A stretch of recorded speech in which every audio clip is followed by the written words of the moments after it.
A partir de este momento, comenzamos un nuevo estudio del libro de Apocalipsis. El día de hoy estaremos estudiando acerca de la iglesia de Laodicea.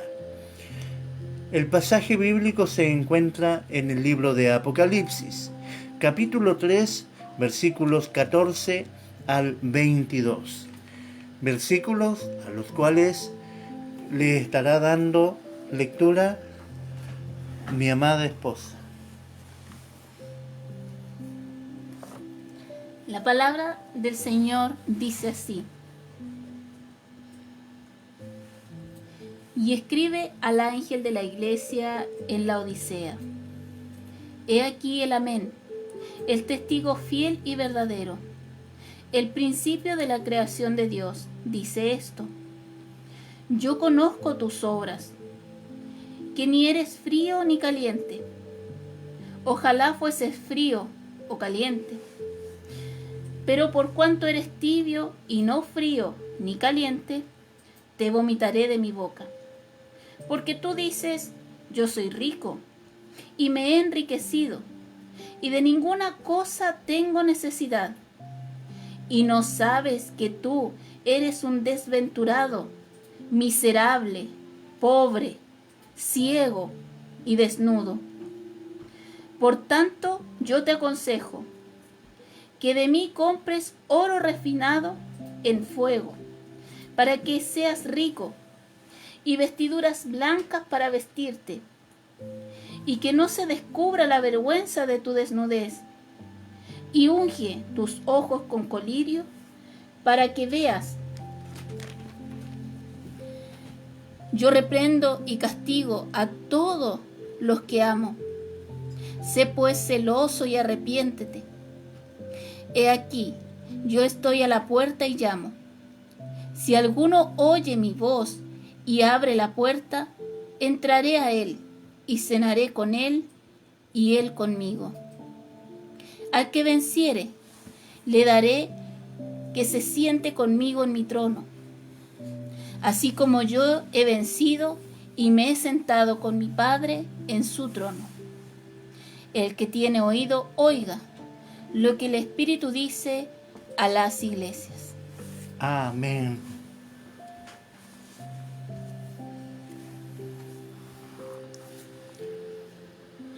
La ciudad de Laodicea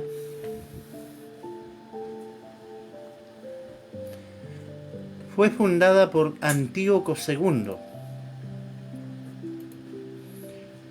entre los años 261 al 245, y fue llamada así en honor a su esposa llamada Laodice. Laodicea fue una próspera ciudad debido a su ubicación en la intersección de dos importantes rutas.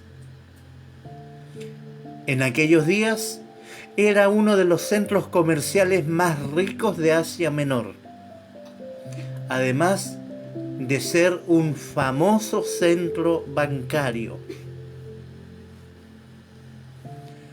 Tal era su riqueza que cuando la ciudad fue destruida por un terremoto en el año 60 a.C., sus habitantes fueron capaces de llevar a cabo su reconstrucción por sus propios medios, sin necesidad de pedir ayuda a Roma. La ciudad era famosa por la fabricación de ropa confeccionada con lana negra de la región. También se enorgullecía de contar con una famosa escuela de medicina donde se llegó a producir un ungüento con propiedades para curar enfermedades de los oídos y un colirio para las enfermedades de la vista. Otro detalle interesante es que en el año 62 antes de Cristo, allí había una importante colonia compuesta por más de 7.000 judíos, a quienes se les había concedido el derecho de conservar sus propias costumbres. Estos convivían con grupos de otras razas sin mayores dificultades. En la ciudad se levantaban preciosas mansiones, cuyas ruinas todavía son visibles. Era tanta la riqueza de la ciudad que sus habitantes se caracterizaban por la búsqueda del placer. Por eso, entre sus edificios había un gran estadio, un hipódromo, 3 grandes teatros, baños termales y se celebraban famosas ferias de mercadería. En este ambiente había también una iglesia cristiana, establecida allí por la predicación de Epafras o de algún otro discípulo de Pablo.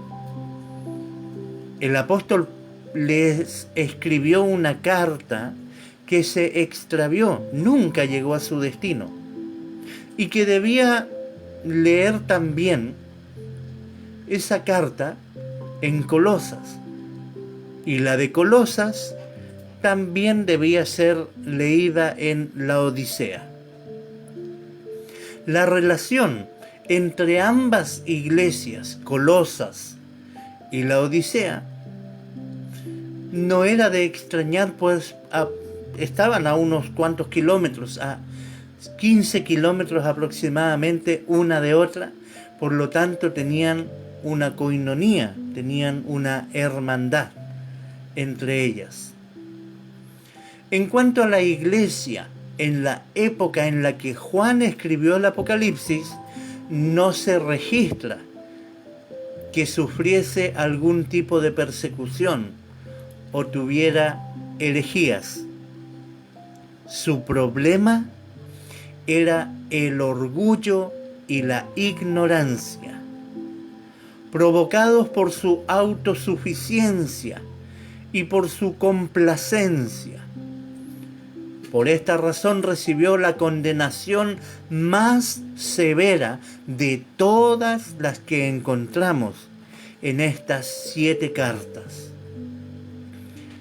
Apocalipsis 3:14 dice: y escribe al ángel de la iglesia en la Odisea: he aquí el Amén, el testigo fiel y verdadero, el principio de la creación de Dios, dice esto. Como en ocasiones anteriores, el remitente de la carta es el Señor Jesucristo, quien se vuelve a presentar con algunas de las frases con las que fue descrito en el capítulo 1. He aquí el Amén, el testigo fiel y verdadero. Esta expresión subraya la fidelidad del Señor Jesucristo. En Él todas las promesas son firmes e inconmovibles. Él es el que garantiza todos los pactos de Dios para con el hombre. Segunda de Corintios capítulo 1 versículo 20 dicen: porque todas las promesas de Dios son en el sí y en el amén. Al mismo tiempo, es el Dios de verdad, quien nunca miente ni se equivoca. En este sentido, debemos reaccionar o relacionar esta expresión con la frase usada frecuentemente por el Señor en los evangelios, cuando dice: de cierto os digo, que literalmente significa amén, Amén os digo. Completando lo anterior, Cristo es el testigo fiel y verdadero. Él hace exactamente lo que ha prometido y sostiene la verdad de Dios hasta el fin, sin importarle las consecuencias. Como veremos más adelante, el carácter del Señor se diferencia del carácter y la infidelidad de los cristianos en la Odisea. Ellos deberían recordar esto a la luz de lo que Pablo escribió a Timoteo en 2 de Timoteo, capítulo 2, versículo 13, donde les dice: si fuéremos infieles, Él permanece fiel. Él no puede negarse a sí mismo. También se presenta como el principio de la creación de Dios. Y esto no quiere decir, por supuesto, que Cristo fue creado antes que todos los demás.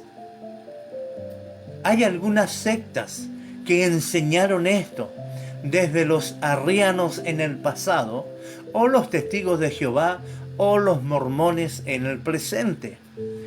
Para estas sectas y religiones, Cristo fue hecho. Es una creación de Dios. Pero por el contrario, lo que se subraya aquí y en otros lugares es la suprema autoridad y dominio que Cristo tiene sobre toda la creación, por haber sido su creador. El libro de Juan, capítulo 1, versículo 3 dice: todas las cosas por Él fueron hechas, y sin Él nada de lo que ha sido hecho fue hecho. Colosenses, capítulo 1, versículos 15 al 17 dicen: Él es la imagen del Dios invisible, el primogénito de toda la creación, porque en Él fueron creadas todas las cosas, las que hay en los cielos y las que hay en la tierra, visibles e invisibles, sean tronos, sean dominios, sean principados, sean potestades. Todo fue creado por medio de Él y para Él. Y Él es antes de todas las cosas, y todas las cosas en Él subsisten. Hebreos capítulo 1, versículo 2 dice: en estos postreros días nos ha hablado por el Hijo, a quien también constituyó heredero de todo, y por quien asimismo hizo el universo. En el libro de Apocalipsis debemos entender la palabra principio como un título divino idéntico a el primero y el último. Y del mismo modo fue usado por el profeta Isaías para aplicarlo a Jehová. Una referencia de ellos, Isaías 44:6. Así dice Jehová, Rey de Israel, y su Redentor, Jehová de los ejércitos: yo soy el primero y yo soy el postrero, y fuera de mí no hay Dios. Cristo es la fuente, el origen de todo lo que existe, y por esa razón, en Él encuentran sentido todas las cosas. Como escribió el apóstol Pablo en Colosenses 1:16: porque en Él fueron creadas todas las cosas, las que hay en los cielos y las hay en la tierra, visibles e invisibles, sean tronos, sean dominios, sean principados, sean potestades. Todo fue creado por medio de Él y para Él. Por eso, aunque tuviéramos todas las cosas que pudiéramos desear de este mundo, pero si no lo tenemos a Él, entonces seríamos inmensamente pobres, tal como le estaba pasando a la iglesia en Laodicea. A diferencia de otras iglesias, en el caso de Laodicea, no hay ninguna palabra de alabanza. Todas las otras iglesias había algo que destacar de ellas. Esta iglesia no había alabanza para ella de parte de Dios. Más adelante nos daremos cuenta que ni siquiera Dios estaba dentro de la iglesia. Había sido sacado de la iglesia y de sus corazones. Apocalipsis 3, del 15 al 17. Yo conozco tus obras, que ni eres frío ni caliente. Ojalá fueses frío o caliente. Pero por cuanto eres tibio y no frío ni caliente, te vomitaré de mi boca. Porque tú dices, yo soy rico y me he enriquecido, y de ninguna cosa tengo necesidad. Y no sabes que tú eres un desventurado, miserable, pobre, ciego y desnudo. El Señor conoce todas nuestras obras, lo que siempre muestra el verdadero estado espiritual de las personas. Las palabras pueden indicar otra cosa, pero el Señor afirma que es por sus frutos que se conoce el árbol. Mateo 7:16. Por sus frutos los conoceréis. ¿Acaso se recogen uvas en los espinos o higos en los abrojos? En este caso, lo que Cristo reprocha a esta iglesia es que no eran ni fríos ni calientes, ni amaban ni odiaban. No se apasionaban por nada, ni por lo bueno ni por lo malo. Eran indiferentes.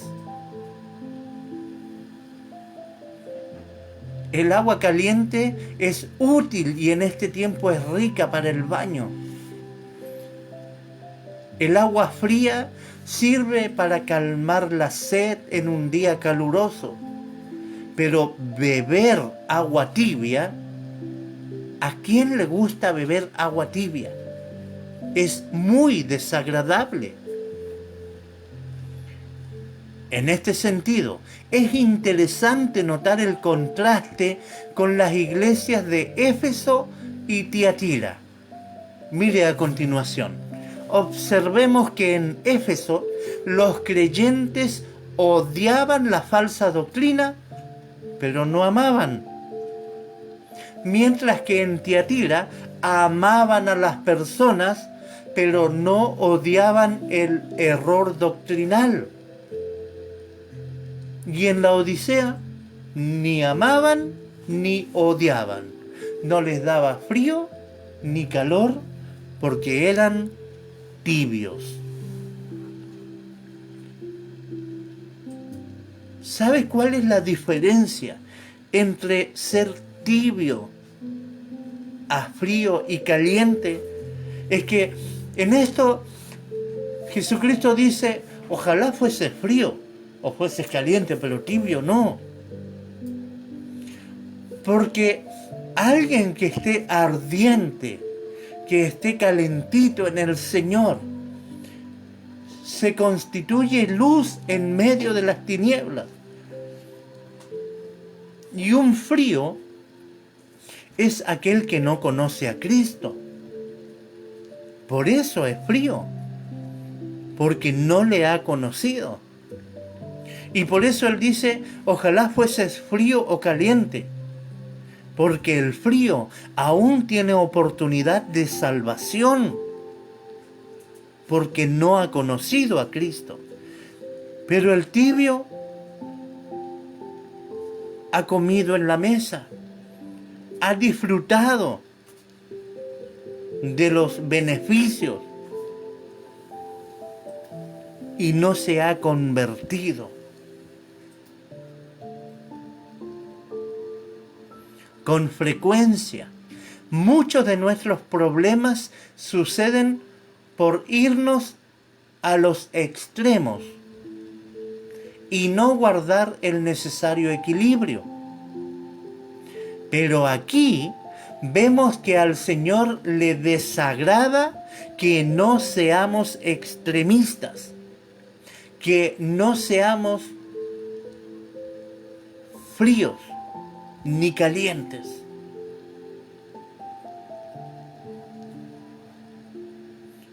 Dios jamás nos ha dicho, confía un poquito. Él anhela que toda nuestra confianza esté puesta en Él. No un poquito. Y hoy se constituyen mucho un poquito cristiano y un poquito mundano. Y el problema es que le hace un tremendo perjuicio al nombre de Cristo, al Evangelio de Cristo, al sacrificio de la cruz. Porque siendo un poquito tibio y un poquito cristiano, un poquito mundano, un poquito cristiano, entonces la gente no va a beber esa agua tibia y va a pensar que todos son iguales. Vivimos en un sistema donde X institución, la que sea, uno hace mal el trabajo y todos los echan al mismo saco. Y con el Evangelio no es distinto. En el Evangelio, usted comete un error o yo cometo un error y somos todos malos.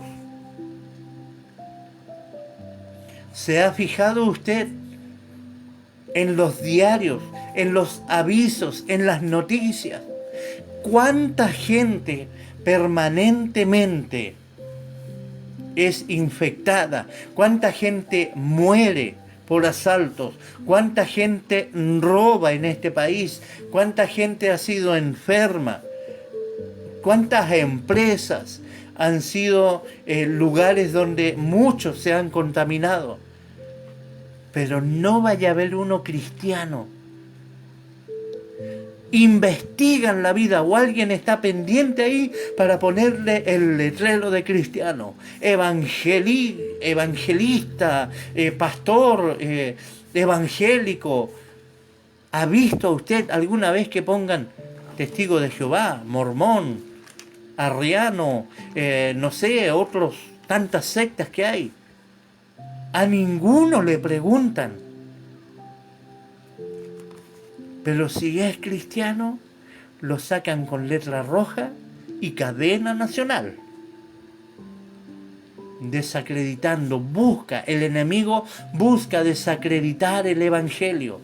Por eso nosotros debemos ser consecuentes en todos nuestros caminos, para no darle cabida al diablo. Y para que así nadie tenga nada que decir del Evangelio de nuestro Señor Jesucristo. Lo que en realidad quiere es que seamos ardientes en el amor por Él y que su obra arda continuamente en nuestros corazones, como diría Judas en el capítulo 1, versículo 3, que contendáis ardientemente por la fe que una vez ha sido dada a los santos. La tibieza describe muy bien a aquellos que solo han hecho una confesión de labios, pero sin integrar el corazón.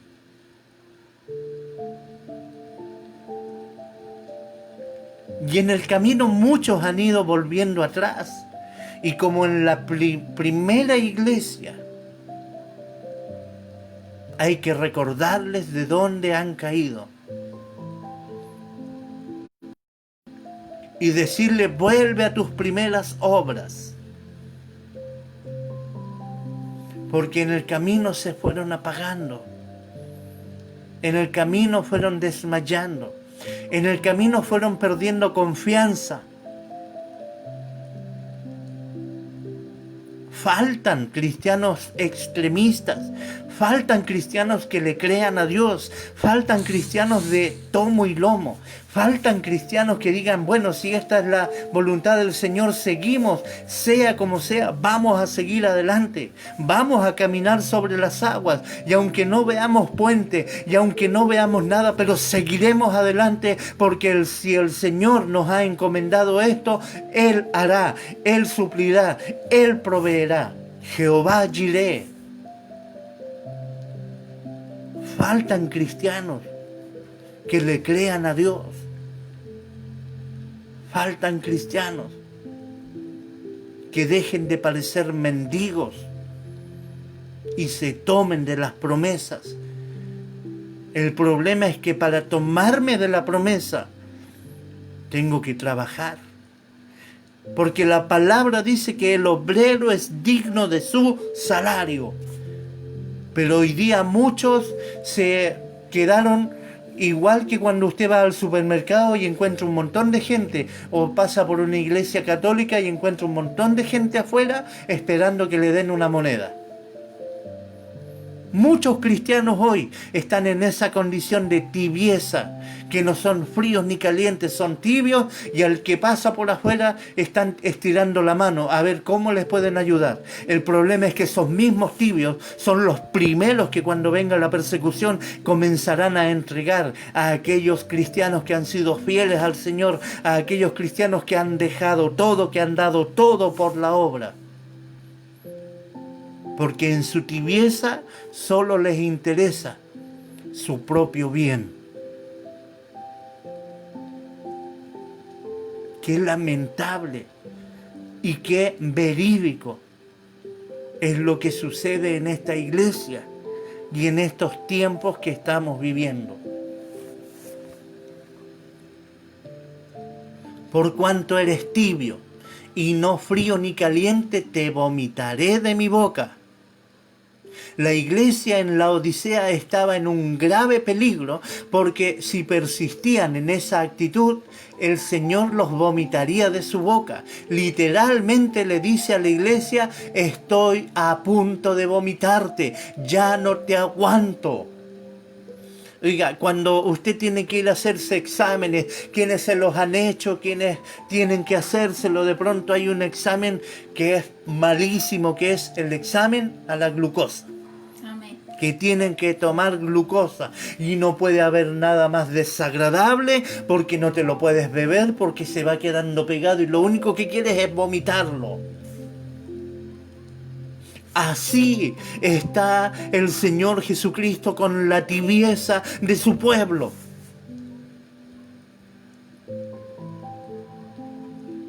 Es que usted es muy duro para predicar. Es que usted no tiene amor. Es que muchos abusan del amor. Y por años se nos predicó un Dios de amor, un Dios bueno, un Dios de promesa, un Dios de prosperidad, un Dios lleno de bendiciones para sus hijos, pero nunca se les dijeron las obligaciones que tenían que cumplir. Y por eso hoy estamos llenos de tibios. La corrección duele. El tirón de oreja, todo nos duele. Pero cuando recordamos con cariño. Cuando miras hacia afuera a otros, le dices, gracias Señor. Gracias. Cada tirón de oreja me ha permitido estar donde estoy hoy día. Gracias, papá. La consecuencia es que si no había un arrepentimiento genuino, esta amenaza se iba a cumplir inmediatamente. como en anteriores ocasiones, el Señor vuelve a hacer una alusión al Antiguo Testamento para explicar lo que quería decir con esta fuerte expresión. Antes que Israel entrara en la tierra prometida, el Señor les dio un solemne aviso que encontramos en el libro de Levíticos, capítulo 18, versículos 24 al 28, que por un tema de tiempo no les voy a dar lectura.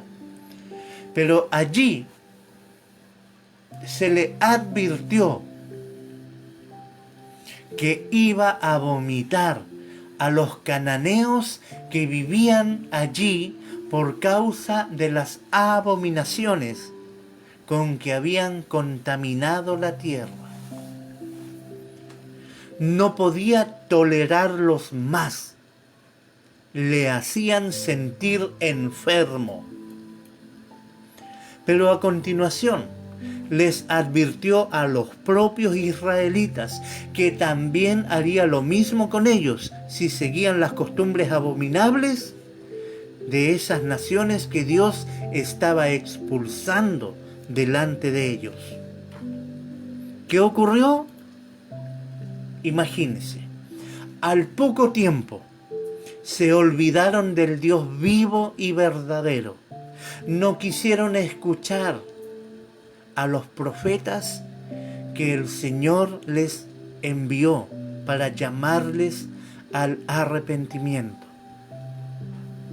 Y finalmente fueron arrojados fuera de la tierra y llevados en duro cautiverio a Babilonia. Era un asunto al que tenían que prestar atención. Pero hay un problema en el común denominador del hombre, de la mujer. Nosotros hacemos todo por inercia. Nosotros no prestamos nunca atención a las introducciones o a las instrucciones. Y el problema es que ahí en las instrucciones está lo necesario para aprender y en las cuales también somos advertidos. Algún día vamos a hablar acerca del nuevo y el viejo, o el antiguo y el nuevo pacto. El por qué hubo que hacer un nuevo pacto. El asunto es que todos aquí, en general, desde el más chico hasta el más grande de los que escuchan, en alguna oportunidad han comprado algún aparato electrónico.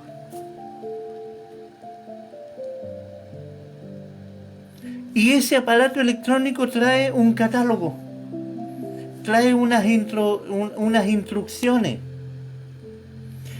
Pregunto yo, ¿cuántos se detienen a leer las instrucciones?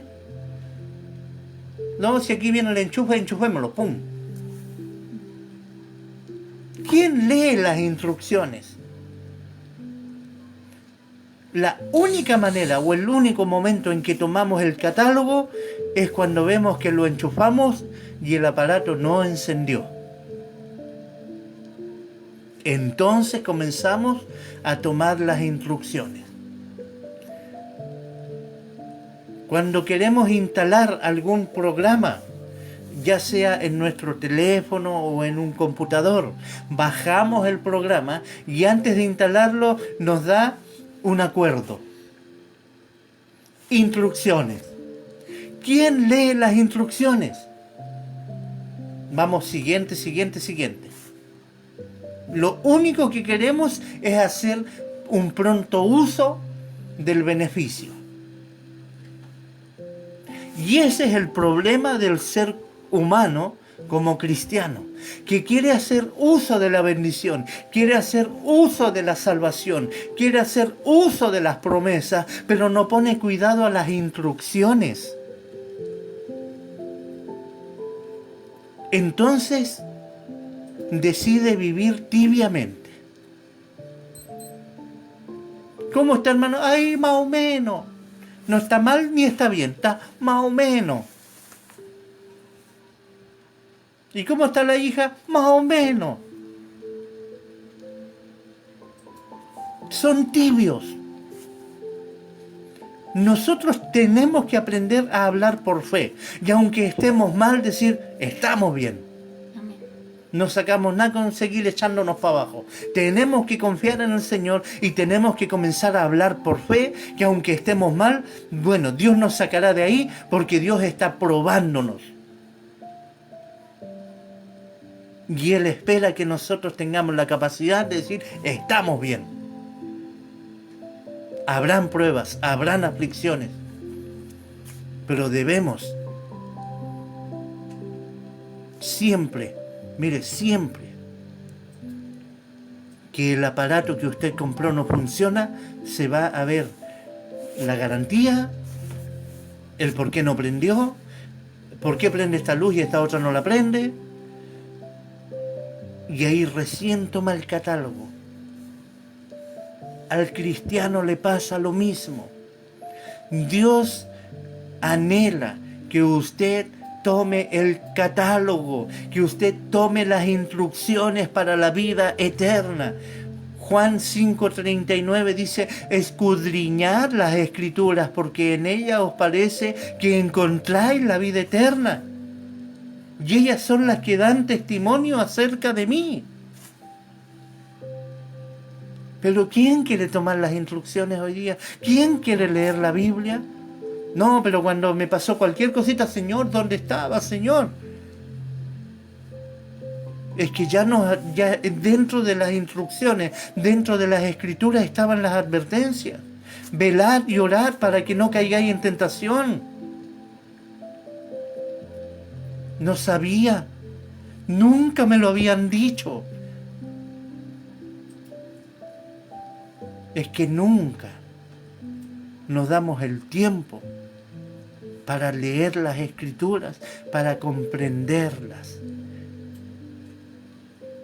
El hecho de leerlas, solamente leerlas, hermano, hermana, leerlas, aunque no la entienda, pero en el momento el Espíritu le enseñará, el Espíritu recordará, el Espíritu dará lo que debáis hablar en el momento oportuno. Pero si no hay palabra, ¿qué va a hablar? Va a llenar con puras babosadas. Es que, y hagamos, y le parece, demos gloria al Señor. Y vamos llenando con puras cosas que al final dejan en evidencia la falta de preparación, la falta de comunión y en definitiva o en conclusión deja en evidencia la tibieza del cristiano. La iglesia en la Odisea hacía enfermar al Señor. Su tibieza le resultaba insoportable. Imagínese qué sensación tendríamos nosotros al beber agua tibia en pleno verano.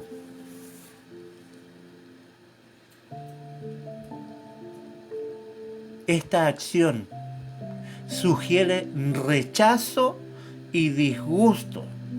El Señor no tolera la tibieza. Dios no quiere tibiezas en medio de su pueblo ni en nuestras vidas. Ay, usted no tiene amor. No. Bastante han abusado del amor. El amor es la palabra que más se ha hablado y la que menos ha actuado, la que menos hemos considerado. Debemos preguntarnos entonces, ¿en qué consiste la tibieza? ¿Implica indiferencia por los asuntos espirituales?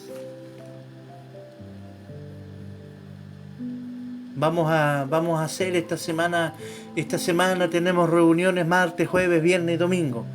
No, estoy ocupado, llego tarde, no tengo tiempo. Ahí veo, no hay compromiso, indiferencia.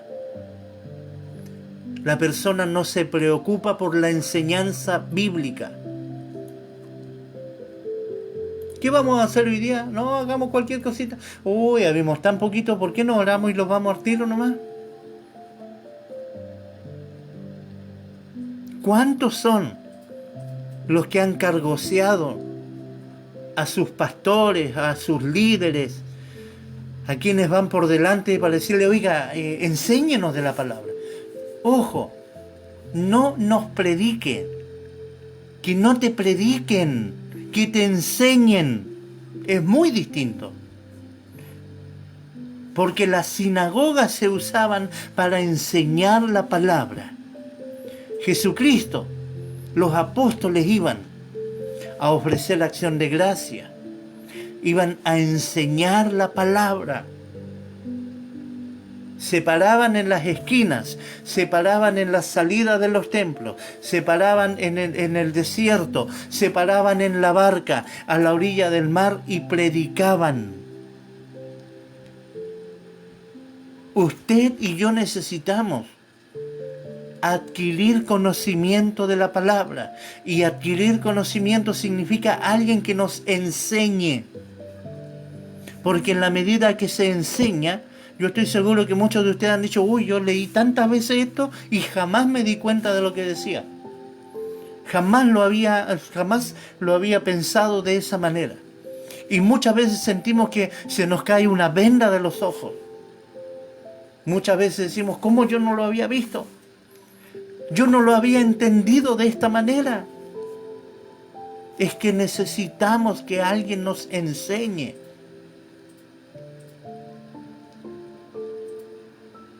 Ya los hermanos tienen hambre, así que vamos a hacer reunión todos los días de la semana. ¿Para qué? No, es que vamos a darle oportunidad a los hermanitos. Y los hermanitos no saben qué hablar. Enseñemos la palabra.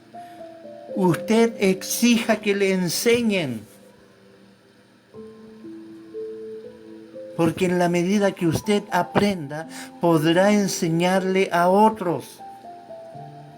Así funciona el Evangelio. El libro de los Hechos lo deja en evidencia.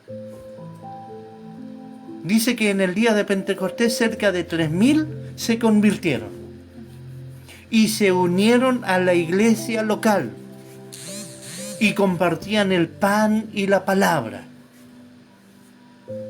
Y eran discipulados, eran enseñados por los apóstoles. Luego vino la persecución y salieron todos de Jerusalén. Pero donde iban hablando de lo que habían aprendido. Eso es lo que la iglesia de Cristo necesita. Lo que pasa es que nunca hemos sufrido, o por lo menos en los últimos años, por lo menos aquí en Chile, no hemos sufrido lo que es persecución. Y si hoy viene la persecución, ¿qué vamos a hablar?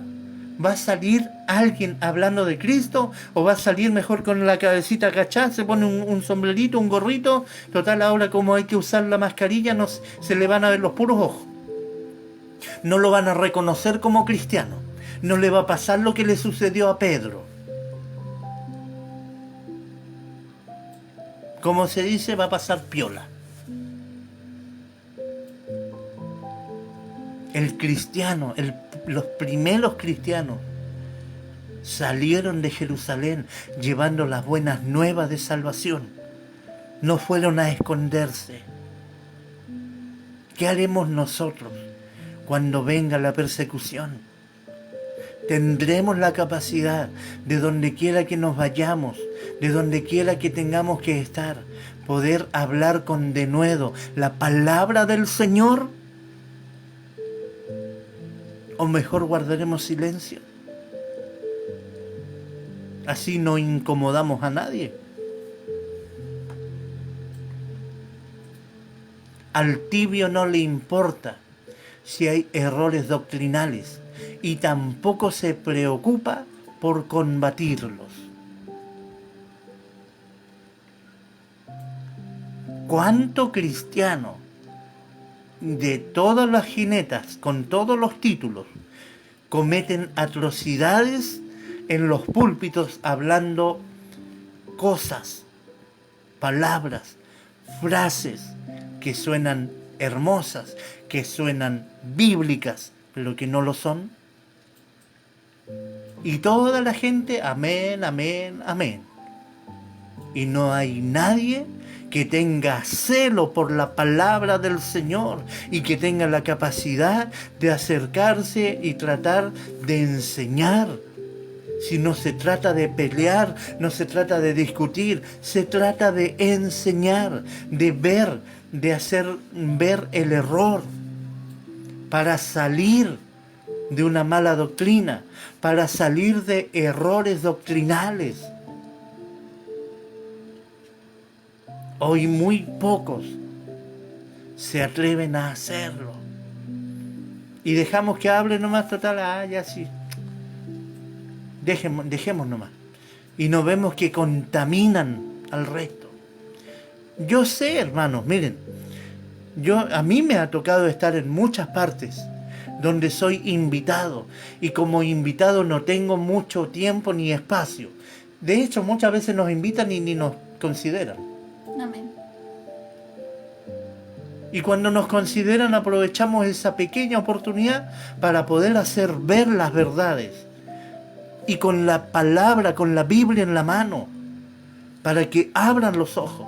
El problema es que la gente, de verdad es que ahí son como ovejitas. Porque uno les dice las verdades, se las muestra con la palabra, pero ellos esperan que sea su líder, que sea su pastor, que sea el anciano, que sea el evangelista, el que diga, sí, ¿saben qué? Estamos mal. Pero el orgullo muchas veces no les permite hacer eso, así es que siguen todos en el mismo error. Que Dios nos ayude para defender su palabra. Como la iglesia de Filadelfia que veíamos ayer, a la cual el Señor le decía, oh, has guardado mi palabra. Y Dios se gozaba de que no habían torcido la palabra. Hay una falta de compromiso por la obra del Señor. Hay una despreocupación por el crecimiento espiritual personal de cada uno. ¿No? Ojalá que se llene la iglesia. Y cuando la llenemos, ¿qué hacemos con ello? ¿Qué haremos? ¿Para qué queremos que se llene la iglesia? Si el Evangelio no se trata de llenar las iglesias con miembros, se trata de llenar a los miembros de Cristo en sus corazones, en su interior, que sean llenos de la palabra, llenos del Espíritu Santo. De eso se trata el Evangelio.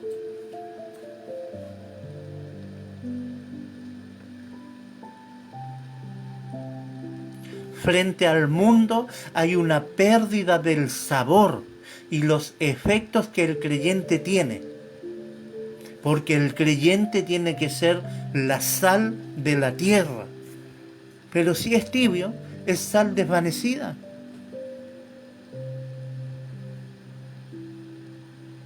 Se llega a un punto donde el creyente se confunde con el mundo y tampoco actúa como luz. La tibieza describe a un cristianismo sin entrega verdadera, hipócrita, falso, mecánico, mezclado con el materialismo. En la iglesia salto, danzo, profetizo y en la casa le pego a mi señora. Y en la casa llego y el perro y el gato salen arrancando. Y en la casa andan todos atemorizados. yo sé que es necesario que haya un respeto, pero que el temor sea a Dios y no al hombre, que nuestra familia no nos tema a nosotros, los humanos, sino que en ellos haya temor a Dios. Y que el resto sea respeto, que es algo que todos merecemos. Es algo que los hijos van a pedirle mañana a sus hijos.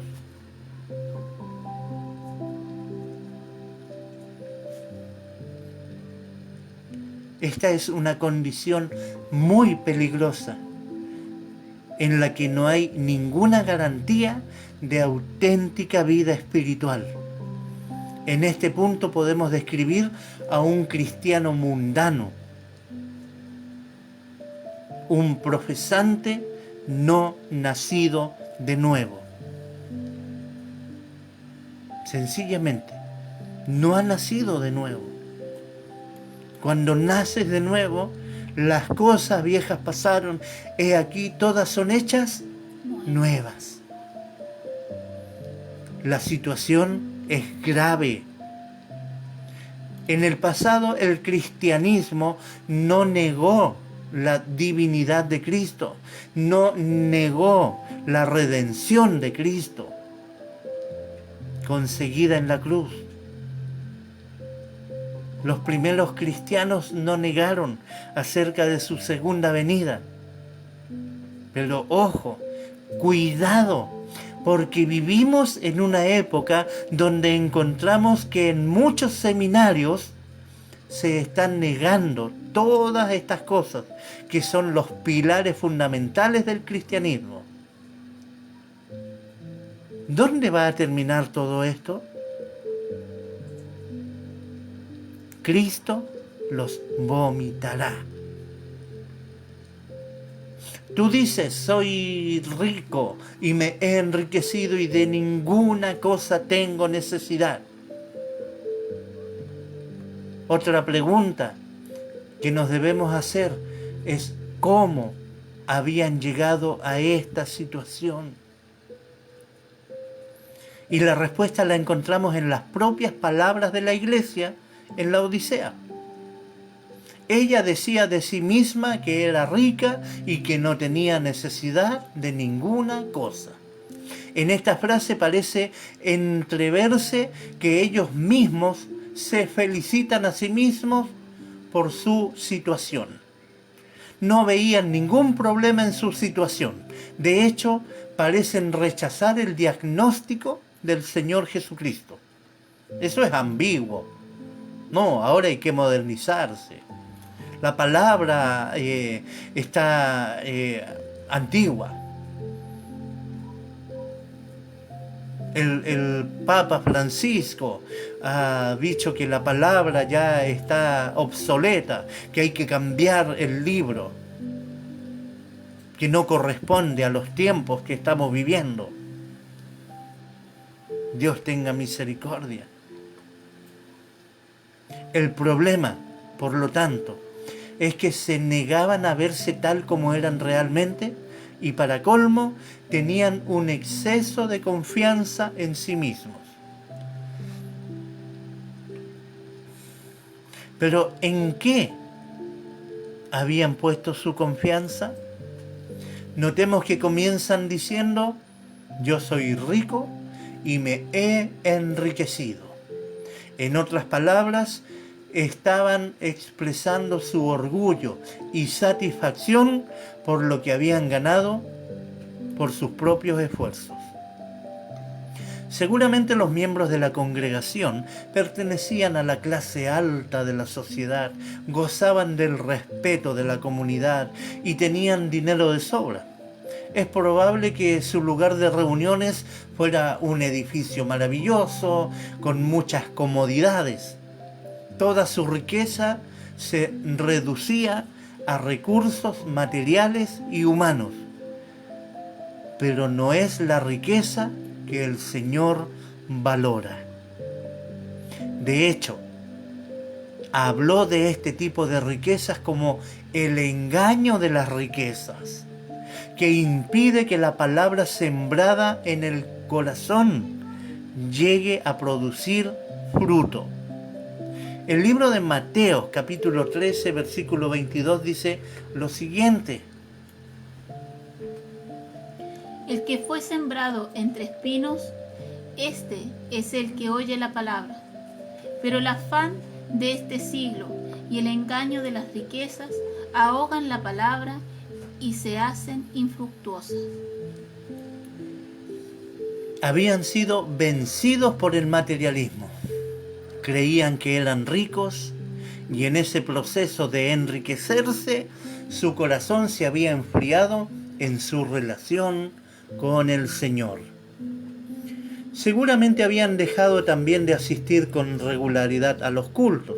Al fin y al cabo, ahora tenían tantas cosas que disfrutar en esta vida que apenas les quedaba tiempo quizás para orar, para tener comunión con el Señor y con los hermanos. El materialismo les había vencido. Sin duda, no hay ninguna cosa mala en muchas de las cosas materiales que podamos llegar a tener. Y al Señor le gustaría darnos mucho más, pero Él sabe que con frecuencia esas cosas nos alejan de Él y nos llevan al desastre espiritual. Frente a esta realidad del amor a las riquezas, podemos preguntarnos, ¿qué hará un creyente materialista si llegase al cielo? Sin duda, se quedaría ensimismado mirando las calles de oro y no sería capaz de contemplar la gloria del Señor ni disfrutar de su comunión. Pero Dios no va a permitir que esto suceda. Por eso es importante comenzar ahora a poner las cosas en su verdadero lugar. En el caso de la iglesia en la Odisea, era realmente grave. Miremos lo que dicen a continuación. Y de ninguna cosa tengo necesidad. Es la verdad que la ciudad de la Odisea había sufrido un devastador terremoto que la destruyó y sus habitantes habían logrado construirla o reconstruirla con sus propios recursos sin necesidad de pedir ayuda a Roma. Por esa actitud, y esta actitud puede resultar muy loable para ciertas cosas, pero no se puede aplicar a la vida cristiana. El orgullo espiritual que manifestaban no solo era insensato, puesto que en estos asuntos nadie puede ser autosuficiente, sino que también era peligroso, porque como la Escritura señala en Proverbios 16:18, antes del quebrantamiento es la soberbia, y antes de la caída la altivez de espíritu. En lugar de depender del Señor, ellos habían llegado a sentirse tan seguros de sí mismos y de sus recursos que hasta habían excluido al Señor de sus vidas, razón por la que luego los veremos afuera llamando a su puerta.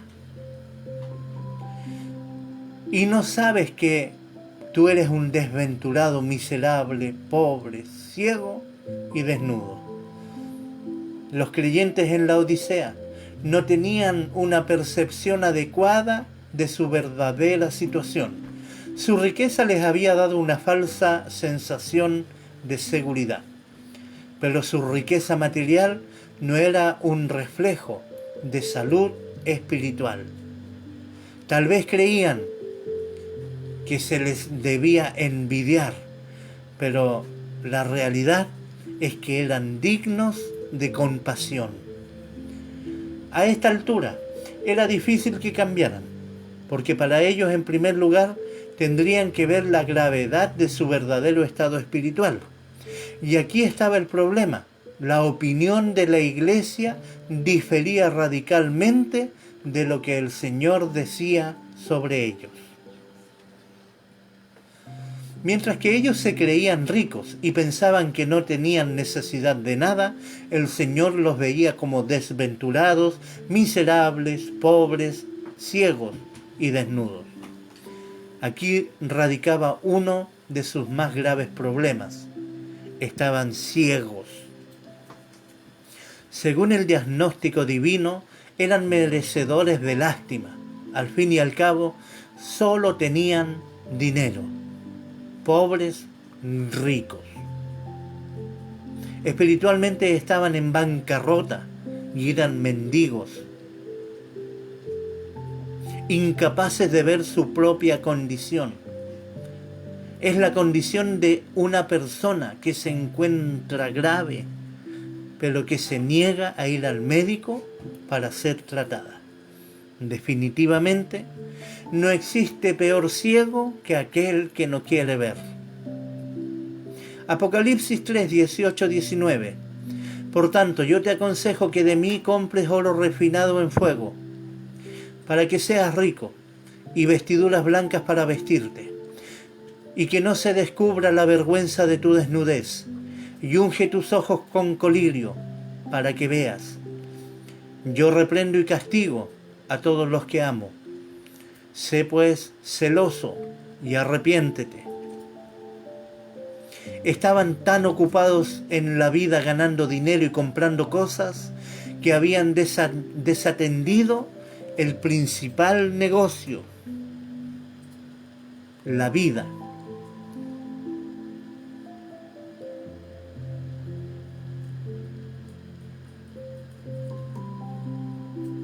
Habían despreocupado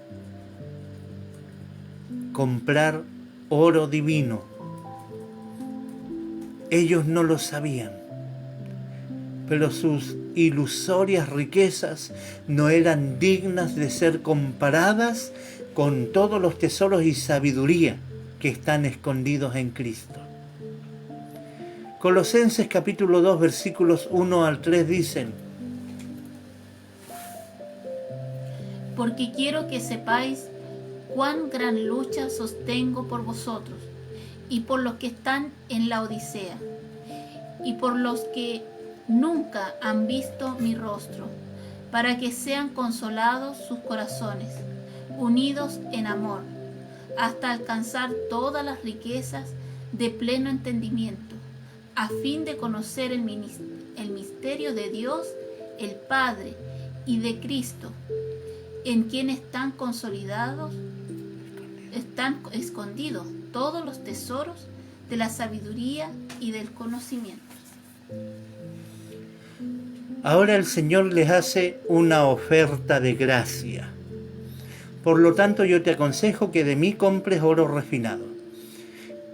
Este sería un lenguaje que entenderían bien en una ciudad mercantil como la Odisea. El problema era que en realidad la iglesia estaba en bancarrota espiritual. ¿Cómo podrían comprar? La oferta del Señor aquí es la misma que encontramos en el libro de Isaías, capítulo 55, versículo 1, donde dice: a todos los sedientos, venid a las aguas. Y los que no tienen dinero, venid, comprad y comed. Venid, comprad sin dinero y sin precio vino y leche. Esta es la única manera que cualquiera de nosotros puede comprar de Dios. Pero para ello tendrían que abandonar previamente su estado de autocomplacencia y su egocentrismo. A cambio de eso, el Señor les prometía sus verdaderas riquezas: oro refinado en fuego, oro puro sin mezcla de impurezas, y vestiduras blancas para vestirse. Como ya hemos comentado, la Odisea era famosa por las ropas confeccionadas con lana negra que allí se producía. Pero en contraste con eso, el Señor les ofrece vestiduras blancas.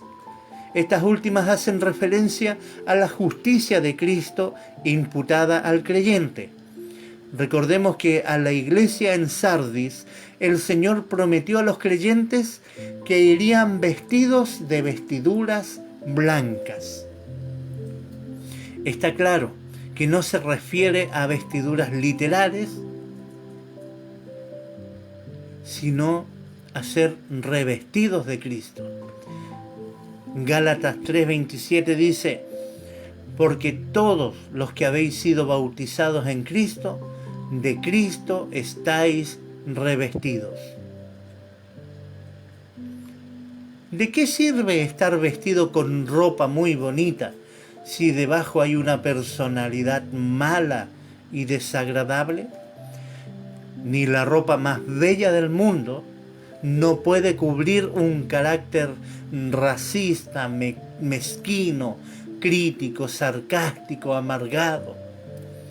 La auténtica belleza consiste en tener una personalidad humana como la de Cristo. Solamente así podremos entrar al cielo. Mateo 22, versículos 11 al 13 dicen: Y entró el rey para ver a los convidados, y vio allí a un hombre que no estaba vestido de boda, y le dijo: Amigo, ¿cómo entraste aquí sin estar vestido de boda? Mas él enmudecido. Entonces el rey dijo a los que servían: Atadle de pies y manos y echadle en las tinieblas de afuera. Allí será el lloro y el crujir de dientes. En conclusión, si pretendemos llegar al cielo con aquellas cosas que pertenecen a nuestro viejo hombre, el cielo ya no sería cielo. Por lo tanto, en la Odisea necesitaban vestiduras blancas para que no se descubra la vergüenza de su desnudez. En nuestra desvergonzada sociedad moderna, hay muchos que abogan por imponer el nudismo en diferentes lugares públicos. Pero desde la perspectiva divina, esto es una vergüenza.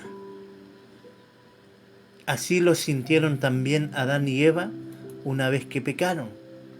Ellos intentaron cubrir su desnudez con hojas de higuera, pero Dios les proporcionó túnicas de pieles.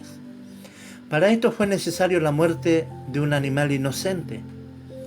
Y esto nos recuerda que para que nosotros podamos ser revestidos de Cristo y su justicia, fue necesario que previamente Cristo muriera como el Cordero de Dios que quita el pecado del mundo.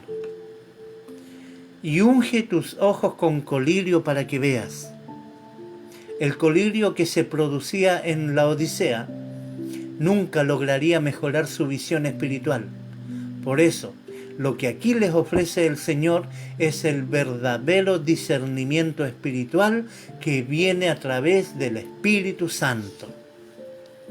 Solo de ese modo podrían ver las cosas tal como Cristo las ve. Solo Cristo nos puede dar la verdadera vista, porque Él es la luz del mundo. No cabe duda que es muy importante tener una buena vista. El problema de la iglesia en la Odisea es que solo tenían ojos para ver las cosas materiales, y si no somos capaces de percibir la belleza que hay en Cristo, ¿qué haremos cuando vayamos al cielo? Ellos necesitaban comprar colirio para que pudieran ver las cosas bellas y de valor, y valor eterno que se encuentran en Cristo. Haciendo un resumen de este versículo, podemos decir que Cristo es todo lo que el hombre necesita, riquezas divinas para nuestra pobreza espiritual, vestiduras blancas de justicia para nuestra pecaminosidad, vista espiritual para nuestra ceguera. Yo reprendo y castigo a todos los que amo. Tal vez la iglesia en Laodicea no había ejercido la necesaria disciplina y corrección sobre sus miembros, y por eso habían llegado a esta lamentable situación. Pero si una iglesia rehúsa ejercer la disciplina sobre el pecado, Dios mismo lo hará directamente. Este castigo es una manifestación del amor y las misericordias divinas. Proverbios capítulo 3, versículo 12 dicen: porque Jehová al que ama castiga, como el padre al hijo a quien quiere. Hebreos 12, versículos 5 al 11. Y habéis ya olvidado la exhortación que como a hijos se os dirige diciendo: Hijo mío, no menospreciéis la disciplina del Señor, ni desmayes cuando Él es reprendido por Él. Porque el Señor al que ama, disciplina y azota a todo el que recibe por hijo. Si soportáis la disciplina, Dios os trata como a hijos. Porque, ¿qué hijo es aquel a quien el Padre no disciplina? Pero si se os deja sin disciplina, de la cual todos han sido participantes, entonces sois bastardos y no hijos. Por otra parte, tuvimos a nuestros padres terrenales que nos disciplinaban y los venerábamos. ¿Por qué no obedeceremos mucho mejor al Padre de los Espíritus y viviremos? Y aquellos ciertamente por pocos días nos disciplinaban como a ellos les parecía, pero para lo que nos es provechoso, para que participemos de su santidad. Es verdad que ninguna disciplina al presente parece ser causa de gozo, sino de tristeza, pero después da fruto apacible de justicia a los que en ella han sido ejercitados. Los canteros cortan las grandes piedras a base de golpear con un combo en sus punteros. El escultor va quitando trozos de piedra con martillo y cincel para elaborar su figura. Para elaborar el vino hay que pisar las uvas. Para extraer el aceite de las aceitunas es necesario exprimirlas.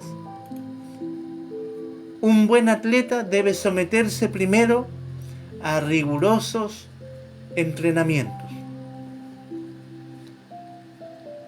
Amados, no hay método más seguro para conseguir que un chico acabe en la ruina que dejarle hacer lo que le dé la gana. Si usted quiere ver a su familia perderse, a sus hijos perderse, deje que hagan lo que quieran. Pero si usted quiere que vayan por buen camino, entonces los va a disciplinar, los va a enseñar, los va a corregir, les va a tirar la oreja. Así también el Señor a todo el que ama.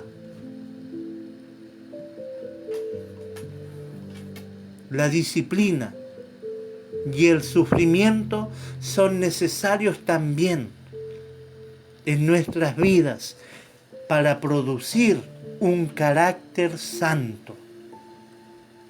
Sé pues celoso y arrepiéntete.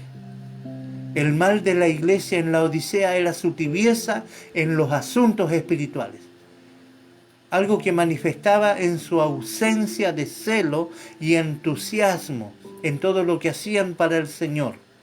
Por eso la exhortación del Señor es: sé pues celoso y arrepiéntete. Solo así recuperarían el fervor. Apocalipsis 3:20. He aquí yo estoy a la puerta y llamo. Si alguno oye mi voz y la abre la puerta, entraré a él y cenaré con él y él conmigo. Como hemos visto, la situación era realmente grave. Tan grave era que el Señor ya no estaba en medio de la iglesia, sino que estaba afuera, llamando a la puerta para poder entrar. Esto describe una situación insólita. Una iglesia que piensa que no necesita a Cristo y lo deja afuera. Hombres y mujeres que deciden, ya no necesito del Señor. Sigo mi camino. ¿Cuántos de pronto dicen, cuando estaba en el mundo tenía de todo y ahora soy cristiano y no tengo nada? ¿Y cuántos vuelven al mundo porque pueden seguir haciendo sus maldades y hacer todos sus negocios truchos?